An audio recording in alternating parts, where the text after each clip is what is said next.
अस्सलाम वालेकुम, कैसे हैं आप? उम्मीद है ठीक ठाक होंगे, खैरियत से होंगे। आज हम लेसन नंबर 14 का लैंग्वेज पॉइंट नंबर 2 सीखने लगे हैं, जो कि इंतहाई इम्पोर्टेंट है। बेसिकली मैं कहना चाहूँगा कि HSK 3 के काफ़ी ज़्यादा लैंग्वेज पॉइंट्स इतने इम्पोर्टेंट है कि आपको किसी भी कीमत पे उनको इग्नोर नहीं करना चाहिए। बिल्कुल भी ज़रा भी गुंजाइश नहीं बचनी चाहिए कि आप कहें कि मुझे 90% समझ आ गई है, 10% नहीं आई, ऐसा नहीं होना चाहिए। आपको ना सिर्फ 100% चीज़ों की समझ आनी चाहिए, बल्कि प्रैक्टिकली स्पोकन लैंग्वेज में आपको बोलनी भी आनी चाहिए चीज़ें। उन्हीं लैंग्वेज पॉइंट में से ये एक है। आमतौर पे लेवल 3 पे जब आपको कोई असाइनमेंट, कोई सिंपल सा टास्क दिया जाता है कि कोई ख़ुद से कोई आर्टिकल लिखें या दिन भर की अपनी रूटीन लिखें, तो लेवल 3, इवन मैं कहता हूँ लेवल 4 वाले भी अगर अच्छी स्टडी नहीं की होती तो काफ़ी ज़्यादा गलतियाँ कर देते हैं कि मैं सुबह उठता हूँ, उसके बाद मैं ये करता हूँ, उसके बाद मैं वो करता हूँ, वगैरह वगैरह।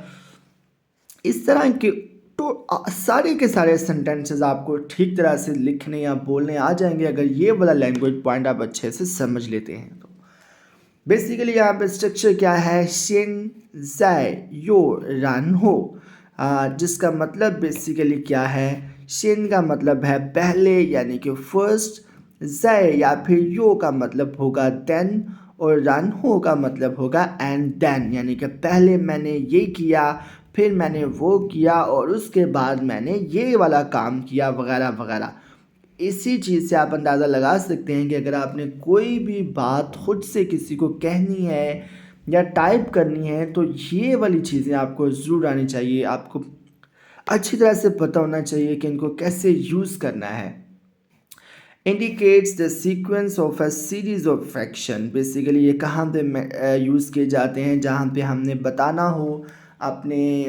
Sequence of series of actions के हमने ये काम किया, उसके बाद वो काम किया, फिर उसने हमने ये काम किया, वगैरह वगैरह। और यहाँ पे ज़ाय indicates the action has not happen yet. ज़ाय आप वहाँ पे यूज़ करेंगे जहाँ पे अभी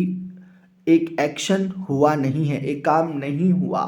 लेकिन आपने करना है या होने वाला है। जबकि यो indicates the action has already happened. यो आप वहाँ पे यूज़ करेंगे जहाँ पे आप काम ऑलरेडी कर चुके हैं। एग्जाम्पल्स देखिएगा, ऊपर वाली चीज़ों को जहन में रखते हुए, ऊपर जो चीज़ें हमने डिस्कस की हैं उनको जहन में रखते हुए एग्जाम्पल्स देखिएगा, और इस बात को मेक श्योर करने के लिए कि लैंग्वेज पॉइंट आपको बाद में भी भूले ना, आप गलतियाँ ना करें, मैं आपको स्ट्रांगली रेकमेंड करूँगा कि कुछ सेंटेंसेस खुद से लाजमी क्रिएट करिए।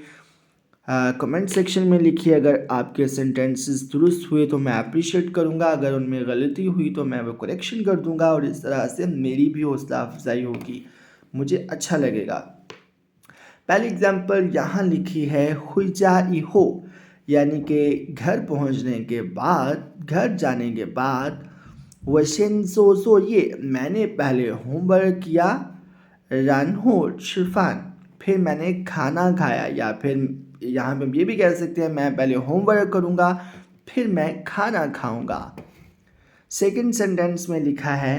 वशेन सोला इके शाओशी कुंगकुंग छीछे, पहले मैं 1 घंटा पब्लिक बस में बैठा, पब्लिक बस में सफ़र किया 1 घंटा। यो सोला इहुआ तीथिए, फिर मैं थोड़ी देर के लिए सबवे में सफ़र किया, सबवे में बैठा। छायताओ शाओकांग जा, फिर जाके मैं शाओकांग के घर पहुंचा। शाओकांग का घर लगता है काफ़ी दूर है, 1 घंटा बस में सफ़र किया, फिर वो सबवे में बैठा,